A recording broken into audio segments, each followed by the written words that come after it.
नमस्कार, आप देख रहे हैं आज तक। आपके साथ मैं हूं सईद अंसारी। आज तक देश भर में 100 शहरों में एक मुहिम चला रहा है और वो मुहिम है बिजली पानी की समस्या को लेकर। देश भर में गर्मियां शुरू होते ही बिजली पानी की क्या समस्या है ये जानने समझने के लिए और उस समस्या को कैसे दूर किया जाए, सरकार को कैसे जगाया जाए, कहां हो सरकार, याद दिलाया जाए, तो 3 शहरों में आज हमारी टीमें पहुंची हैं। वो 3 कौन से शहर हैं आइए हम आपको बता दें। हम आपको पुणे लिए चलेंगे महाराष्ट्र में, हम आपको झारखंड के रांची और मध्य प्रदेश के ग्वालियर, तीनों जगह लिए चलेंगे जहां बिजली पानी की समस्या से दो चार हो रहे लोगों की बातें आपको सुनवाएंगे। ये 3 तस्वीरें हैं। ग्वालियर में पानी की समस्या को लेकर धरना प्रदर्शन तक हुआ है। पुणे में स्थिति बहुत ज़्यादा ख़राब है, टैंकर से पानी सप्लाई होता है, पानी खरीदना पड़ता है और रांची में दूर दूर से पानी लेकर आना पड़ता है। पीने के पानी की बहुत ज़्यादा कमी है और ग्वालियर में धरना प्रदर्शन के तौर पर मटके तक तोड़े गए हैं।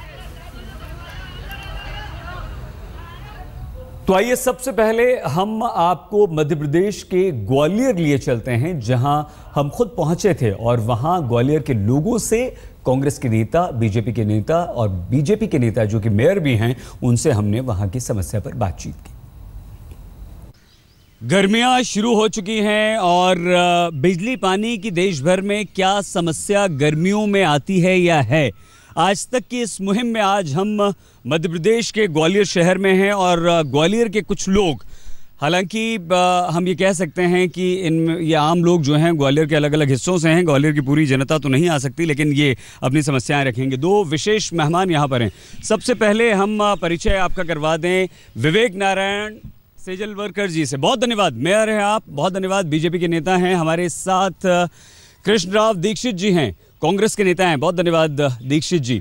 लेकिन सबसे पहले अगर हम आपसे पूछना चाहें ग्वालियर के एक नागरिक होने के नाते, तो ये बताइए कि बिजली कितने घंटे यहाँ आती है? बिजली तो अमूमन ज़्यादातर घंटे तो पर्याप्त सुविधा तो उसको शासन दे नहीं पा रहा है। पानी भी कितने घंटे बिजली आती है? 24 घंटे में से ज़्यादा से ज़्यादा 12 या 14 घंटे। और पानी 2 दिन में एक दिन। 2 दिन में एक दिन। और कितने घंटे? वो भी 4 घंटे के लिए। घोषित कटौती जो 4 से 6 घंटे रोज हो रही है, उसके ज़्यादा बहुत दुखी है। और पानी रोज आता है।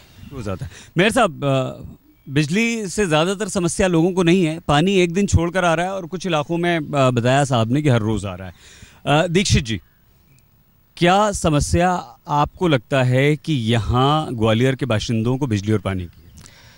पानी की यहाँ ग्वालियर के अंदर बहुत गंभीर समस्या है। यहाँ पानी 125 मिलियन लीटर एक दिन छोड़कर ग्वालियर के शहरवासियों को दिया जाता है, जबकि एक दिन छोड़कर भी अगर पानी दिया जाए तो 165 मिलियन लीटर पानी मिलना चाहिए, और वो भी एक दिन छोड़ के दिया जा रहा है। वो भी 30 या 35 मिनट पर डे लोगों को पानी मिलता है। टैलेंट पर पानी की व्यवस्था अभी भी ग्वालियर के अंदर नहीं हुई है। सेजवलकर जी, आप की जिम्मेदारी बनती है कि इस शहर के नागरिकों को पानी मिले, साफ मिले, स्वच्छ मिले। क्या आप संतुष्ट हैं जिस तरह से नगर निगम काम कर रहा है? देखिए, मेरे संतुष्टि होने से ज़्यादा महत्वपूर्ण ये है कि जनता संतुष्ट है कि नहीं। और अभी आप लोगों ने जनता की राय तो यहाँ पर सुनी है। ग्वालियर के पानी के बारे में आपको बता दूँ, तिगरा से यहाँ पर जलापूर्ति होती है और चूँकि तिगरा में जल स्तर कम है, गत वर्ष बारिश नहीं हुई थी, इस कारण तिगरा से एक दिन छोड़ करके जलापूर्ति हो रही है। और लगभग मुझे मालूम है कि लगभग सभी क्षेत्रों में पानी पर्याप्त जा रहा है। जहाँ पर अभी कहीं रोज़ पानी आ रहा है, ये आपने सुना। एक सज्जन थे, आप आइए, कहाँ गए आप? आइए। आप इनके वहाँ तो एक दिन छोड़ कर आ रहा है। अगर तिगरा से पानी आपको मिल रहा है, अगर आप छोड़ के आ रहा है तिगरा से, जो रोज जहाँ पर पानी आ रहा है वहाँ पर ट्यूबवेल से सप्लाई जहाँ पर हो रहा है, देखिए डबल सप्लाई है। कई स्थानों पर ट्यूबवेल से है और तिगरा से जो पानी आ रहा है वो एक दिन छोड़ करके आता है। पर ट्यूबवेल जो वहाँ पर चूँकि लोकेलिटी के लोग चलाते हैं, इसलिए रोज़ वो चला लेते हैं, इसलिए रोज़ पानी आता है। कुल मिलाकर के संतुष्ट है आप? नहीं, संतुष्ट नहीं सर। हमारे यहाँ तो एक ही दिन छोड़ के आता है, जो बात है। अच्छा, और कैसे लोग हैं जिनके वहाँ एक दिन छोड़ कर आता है पानी? हमारे यहाँ सुभाष नगर और जो पूरे हजीरे क्षेत्र में भी एक दिन छोड़ के ही पानी आता है और पर्याप्त पानी 1 या 1.5 घंटे की उसमें आता है सीमा में। 10 यूनिट लाइट जल पाती और पूरे 30 यूनिट का पेमेंट करना पड़ा। उसके बावजूद ये बोलते हैं कि लाइट की इस तरीके से हो रही, मतलब मैं जलाता नहीं हूँ, उसके बावजूद 30 यूनिट का बिल। ये सर, ये क्या मामला है कि 30 यूनिट पूरी भी नहीं होती और बिल इतना लिया जा रहा है? देखिए वैसे ये मेरा क्षेत्र नहीं है, लेकिन आप प्रथम नागरिक हैं, आपकी जिम्मेदारी बनती है, आप बीजेपी के वरिष्ठ नेता भी हैं। जी हैं। तो आप जिम्मेदारी से पल्ला नहीं झाड़ सकते। देखिए ऐसा है, वो जो ये बिजली कंपनी का ये मतलब तरीका है कि जो आकलित खपत जब वो लगाते हैं, जैसे पुराना रिकॉर्ड देख करके और जो उनके रेगुलर जो उनका कंजम्पशन होता है उस आधार पर जब मीटर रीड नहीं होते हैं या मीटर रीड नहीं ली जाती है, तब आकलित खपत के नाम पर वो बिल देते हैं। इस कारण उनको लगता होगा कि बिल ज़्यादा आ रहा है। संतुष्ट है आप? नहीं, हम बिल्कुल संतुष्ट नहीं है। मेरी तो मीटर लगा हुआ है, फिर काय बात का आकलित खपत है। हमारी तो कंजम्पशन ही उतना ही है, 10 यूनिट 9 यूनिट, उसके बाद 30 यूनिट का मैं पेमेंट करता जा रहा हूं और कई बार लिखा है, उसके बावजूद कोई कार्रवाई नहीं होती। उनके ऐसा ही कानून है। मेयर साहब की बात से संतुष्ट नहीं है, कानून ऐसे ही है, लेकिन आपकी भी जिम्मेदारी बनती है। आप विपक्ष में जरूर हैं, लेकिन क्या आप इन लोगों की आवाज़ नहीं उठाते? इस ग्वालियर के अंदर हमारे शहर जिला कांग्रेस कमेटी के अध्यक्ष ने कई बार आंदोलन किए हैं और इस शहर के अंदर आकलित खपत दी जा रही है, और जब कोई आदमी आवाज़ उठाता है उसको पुलिस के द्वारा यहाँ गिरफ्तार करा दिया जाता है। इसके लिए शहर जिला कांग्रेस कमेटी ने कई बार आंदोलन भी किए हैं। यहाँ बिजली की खपत अमूमन हर आदमी को दी जा रही है। पानी की व्यवस्था तो मैंने पहले ही आपको बता दिया, यहाँ पानी की व्यवस्था बड़ी गंभीर हो गई है और पानी की व्यवस्था पूर्ण नहीं है। यहाँ सीवेज का पानी हर वार्ड में, हर मोहल्ले में लगातार लोगों को मिल रहा है, जिससे बीमारियाँ बढ़ रही हैं। सर, गंदा पानी, देखिए ये तो आपकी जिम्मेदारी है। हाँ बिल्कुल है। देखिए इसमें क्या है कि जो इंडिविजुअल कनेक्शंस हैं वो कई जगह से लीक है और वहाँ से पानी सिस्टम में कई बार गंदा का पानी आता है, और जैसे ही गंदे पानी की शिकायत कोई आती है उसका तत्काल सुधार कर दिया जाता है। और मेरा मानना है कि गंदे पानी की समस्या जो है वो चूँकि लाइनें कुछ पुरानी है, इस कारण भी कभी कभी आती है, पर इसको परमानेंट फीचर ये नहीं है, उसको तत्काल सुधार दिया जाता है और जहाँ से भी शिकायत आती है उसको हम ठीक कर देते हैं। सर, ये कुछ आंकड़े हैं हमारे पास। 134 लीटर प्रति व्यक्ति प्रतिदिन आपको पानी सप्लाई करना होता है। 1485 ट्यूबवेल आपके हैं, 1900 से ज़्यादा हैंडपम्प आपके हैं। क्या आपको लगता है कि इसके बावजूद भी 1 घंटा पानी देना पर्याप्त है? 1 घंटा तो कई देखो 3-4 घंटे पहले ही लोग बता रहे हैं आपको। एक घंटा किसके घर आता है? एक घंटा किसके वहाँ आता है? 1 घंटा पानी ट्यूबवेल नहीं, सरकारी नल है आपके घर? हमारे ट्यूबवेल लगा सरकारी नल है। कितने घंटे पानी आता है? 1 घंटे। 1 घंटे सर? सरकारी नल तो सर 1 ही घंटे पानी। हम तो सरकारी नल की बात कर रहे हैं सर। अरे सभी सरकारी है यार, आपका प्राइवेट कौन सा है? ट्यूबवेल भी सरकारी है, तिगरा से पानी आ रहा है वो भी सरकारी है। संतुष्ट है सारे ट्यूबवेल? ये क्या है, ट्यूबवेल काम कर रहे हैं? ट्यूबवेल आधे तो बंद हैं सर, देख लीजिए। अब वो तो कह रहे हैं रोज पानी आ रहा है। ट्यूबवेलों क्या है, यहाँ ग्वालियर के अंदर जो पानी की सप्लाई है वो 150 पौने 200 मीटर के बाद पानी है ही नहीं सकता। ट्यूबवेल में पानी आता है 24 घंटे। दक्षिण क्षेत्र में जहाँ पर पीने के पानी की समस्या थी, वहाँ प्रोजेक्ट उदय के अंतर्गत टंकियाँ बनी हैं, पाइपलाइनें बिछी हैं, नया ट्रीटमेंट प्लांट लगा है, और इस कारण ग्वालियर दक्षिण में ऐसे कई क्षेत्र हैं जहाँ पर बरसों तक कभी तिगरा का पानी नहीं आया, ट्रीटेड वाटर नहीं मिल पाया। वहाँ पर ट्यूबवेल बंद करके हमने ट्रीटेड वाटर देना चालू किया है। ग्वालियर का हाल तो आपने देख लिया, और अब हाईटेक सिटी पुणे आपको सीधे लिए चलते हैं। पंकज खेलकर हमारे सहयोगी बता रहे हैं पुणे का हाल। बिजली पानी की मार कहां है सरकार? मैं फिलहाल पुणे शहर से बिल्कुल पास इकतपुर गांव में आया हूं।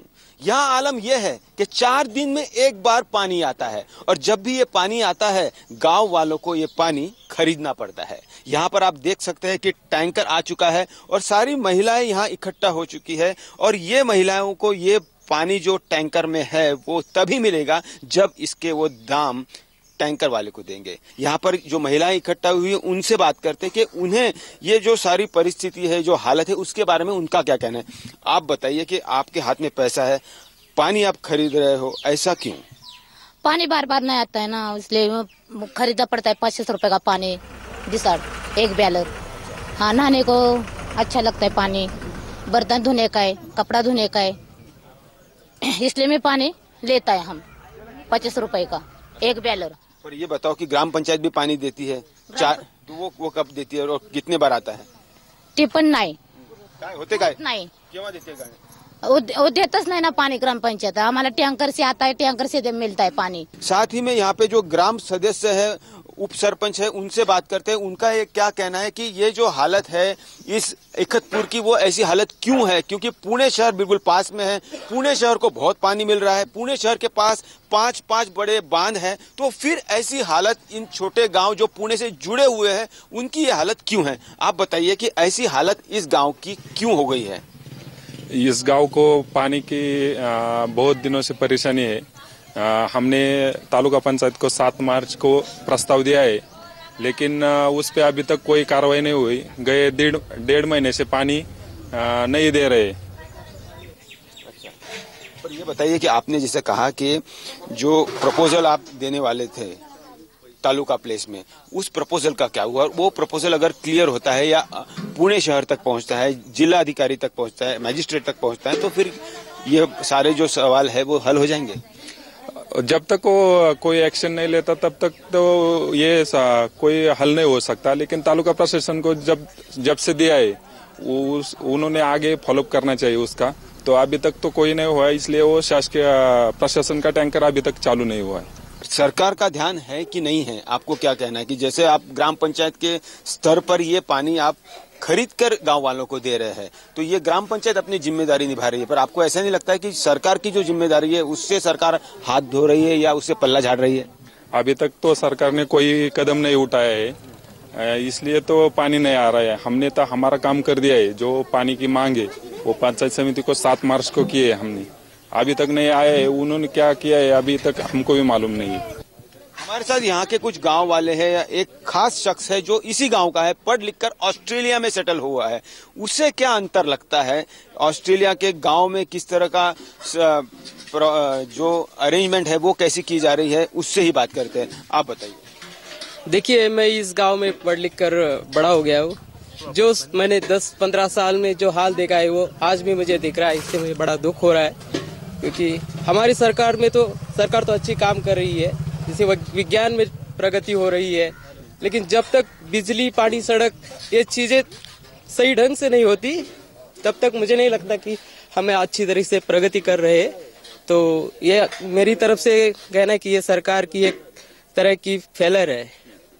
तो यहाँ पर जो गांव के लोग हैं कि जो बाहर प्रदेश में सेटल हो चुके हैं, वहाँ पे काम कर रहे हैं, उनका कहना है कि यहाँ की सरकार, देश की सरकार, यहाँ का प्रशासन एक तरह से फेल हो चुका है।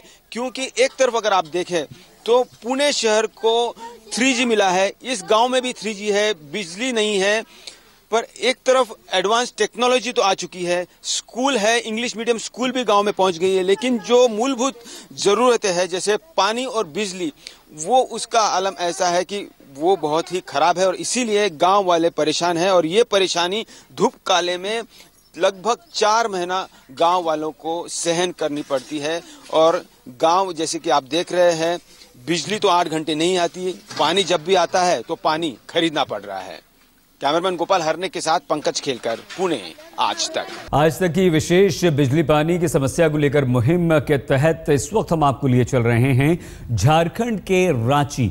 हमारे सहयोगी, हमारे संवाददाता धर्मवीर सिन्हा बता रहे हैं रांची का हाल। हम हैं रांची के हटिया इलाके में। देखिए, कहने को तो यहाँ पर 4 नल लगे हुए हैं, लेकिन किसी में भी पानी नहीं आ रहा है। ये वानगी है, पूरी रांची की लगभग कमोवेश यही स्थिति है। हमारे साथ कुछ लोग हैं, आप बताएं कि कितनी परेशानी होती है यहाँ पे बिजली? जी देखिए, ये जगन्नाथपुर मंदिर का क्षेत्र है। पूरे झारखंड के लोग यहाँ रहते हैं, 10 लाख लोग यहाँ मेले में आते हैं। यहाँ से अच्छे बुरे का प्रभाव पूरे राज्य में पड़ता है। और यहाँ जितने भी लोग हैं सब मंदिर के सेवक हैं। यह मंदिर का गांव है, ऐतिहासिक गांव है, लेकिन यहाँ पानी की और बिजली की बहुत तकलीफ है। पानी का स्रोत जो तालाब वगैरह हैं वो सूख गए हैं, उसका जीर्णोद्धार नहीं हो पा रहे हैं। जैसे मंदिर के दोनों तरफ 4 तालाबें हैं, आनी तालाब और महदूदी तालाब जो मंदिर को लेकर के तालाब है। धुरुआ में आपका नर्सरी तालाब है, आदर्श नगर का तालाब है जो सूख गया है। क्या व्यवस्था है पानी? सरकार के स्तर से जो व्यवस्था है, जो टंकी से पानी आती है तो टंकी में पानी ही नहीं रहती है। डी बोरिंग की भी व्यवस्था है तो बिजली ही नहीं रहती है, और जिसके चलते यहाँ की माँ बहनों को बाहर निकलना पड़ता है। आप लोग स्टूडेंट हैं, क्या परेशानी हो रही है? जी, हम लोग का एग्जाम टाइम आ गया, पर बिजली के वजह से बिजली कई दिनों तक कटा हुआ रहता है। और पानी सवेरे, हमारे कॉलेज के समय सवेरे टाइम पानी नहीं रहता है, तो हम लोग कैसे निकलना पड़ता है। इससे हम लोग को बहुत परेशानी हो रहा है, जबकि डैम हमारे पीछे और हमारे कॉलेज तक में पानी नहीं आता है। हाँ, पानी की यहाँ पे काफ़ी अधिक समस्या है। बिजली नहीं रहने के कारण पानी आने में परेशानी होती है। देखिए, यहाँ पे झारखंड विधानसभा महज 2 किलोमीटर के अंदर के दायरे में है, लेकिन राजधानी क्षेत्र होते हुए भी यहाँ पानी की इतनी समस्या, ये देख के बड़ी हैरानी होती है। आप लोग सवेरे से लगे हुए हैं पानी के? जी हाँ, 4 बजे से यहाँ डब्बा लगा के लाइन में खड़े रहते हैं, लेकिन कभी पानी आता है कभी नहीं, वो भी बहुत ही कम मात्रा में आता है। इतने लोगों को ये पूरा नहीं कर पा रहा है। लोग यहाँ बहुत ही परेशान हैं, त्राही बच्चों को समय पर स्कूल नहीं भेज पाते हैं। कोई काम जाने वाले के लिए पानी के लिए परेशानी करना पड़ता है। कुआं में भी पानी नहीं है, चापाकल भी नहीं के बराबर है। बिजली की स्थिति क्या है? आप स्टूडेंट हैं, आप बताएं बिजली की। अभी एग्ज़ाम का टाइम आने वाले और मतलब तैयारी करना रहता है और दिन भर लाइन कटा रहता है, जिसके कारण हम लोग तैयारी नहीं कर पाते। रात में भी वही प्रॉब्लम है। इस कारण हम चाहेंगे सरकार से कि बिजली पे व्यवस्था सुधार की। तो ये हाल है, न बिजली है न पानी है। यूँ तो फूलों के शहर में रहते हैं लेकिन अक्सर उदास रहते हैं। होश वालों के शहर में जाने क्यों बदहवास रहते हैं। जिन शहरों में हमारी मुहिम के जरिए हमारी टीम पहुंचेगी वो है गुजरात के सूरत में हम जाएंगे, उत्तर प्रदेश के नोएडा में होंगे और पंजाब के अमृतसर में। तो ये 3 शहर हमारा अगला पड़ाव कल का होगा। बने रहिए हमारे साथ, देखते रहिए आज तक।